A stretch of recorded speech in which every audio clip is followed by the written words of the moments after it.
And all eyes on the U.S. state of New Hampshire, where the Republican race for the White House has narrowed to just two candidates. Former President Donald Trump is aiming to plough ahead by beating his last rival, former UN Ambassador Nikki Haley. This is the scene live in Manchester, New Hampshire. Mr. Trump has to trounce Ms. Haley with a crushing lead if he is to continue alone on his mission for a rematch against President Joe Biden and possibly win a second term in the White House. A poll suggests that he is the most popular Republican candidate despite facing 2 impeachments, 4 criminal trials and lawsuits for fraud and sexual assault. But New Hampshire may be more friendly to a Haley candidacy than other states on the calendar. Kate Fisher with this report. Thank you so much, Exeter, for coming out. Can you hear that sound? That's the sound of a 2-person race. The stakes couldn't be higher for Nikki Haley, now Donald Trump's only remaining rival for the Republican presidential nomination. But she remains significantly behind the former president in the polls. She has to pull off a shock win or finish a very strong second to see her campaign continue. That's what 10-year-old Hannah Kesselring is hoping for. I like what she has to say about Social Security. I like what she has to say about, abortion. I like what she has to say about police. I like what she has to say about our military, homelessness. This is the 9th time Hannah's seen her political idol in person. She's strong, compassionate, and a good leader. And that's what you want in a woman, but that's what you really want in a woman running for president. Why do you think she should be the nominee and not Donald Trump? Because I don't want another 4 more years of Donald Trump.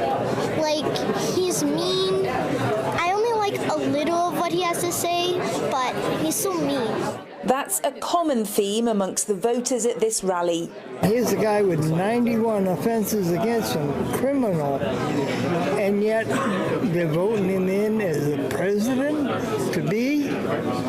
I don't understand that. She's got empathy. We need somebody with empathy, but can still hold her own, and she definitely can hold her own, and I think can do a good job and unify people. Trump is going to be divisive. Yeah, I voted for Donald Trump in the past, but I don't plan to do that this time. I'm looking for someone like Nikki Haley with the same values, but a different personality. Nikki Haley will need to convince more of his supporters of this if she's to truly threaten his lead, and that won't be easy. You don't want to know who I'm going to vote for. You can tell me. Donald Trump. And why is that? Because we need to get the country back to where it was. It's obviously this big problem that Nikki Haley's got. How does she persuade the people who support Donald Trump, like your husband? It is tough because I think, she just doesn't have the record, or at least the experience that they can see that show that. So that's tough. It is tough. And I think, she's just a little more risky for people. But to me, Donald Trump's risky in other ways. So I'll take this risk over that. Yes, but he has a record to stand on of what he's already accomplished and what else he can do moving forward. So that's what I'm going for. I just worry about his personality and the amount of negativity that happens in our country with that, but it's not enough to make me vote for Biden. I'll go with it if I have to. They came out with a poll 2 days ago. And she may have to go with it as Trump continues his strong lead in the polls. She's unelectable. But as she argues the opposite, the 2 most disliked politicians in America, Trump and Biden. Nikki Haley is tying together her Republican rival Donald Trump with the current president Joe Biden, challenging voters to move on from the past. Nikki Haley says she is the only option for voters who do not want to see more of the same. But time is running out if she's to close the gap between her and the clear frontrunner, former President Donald Trump.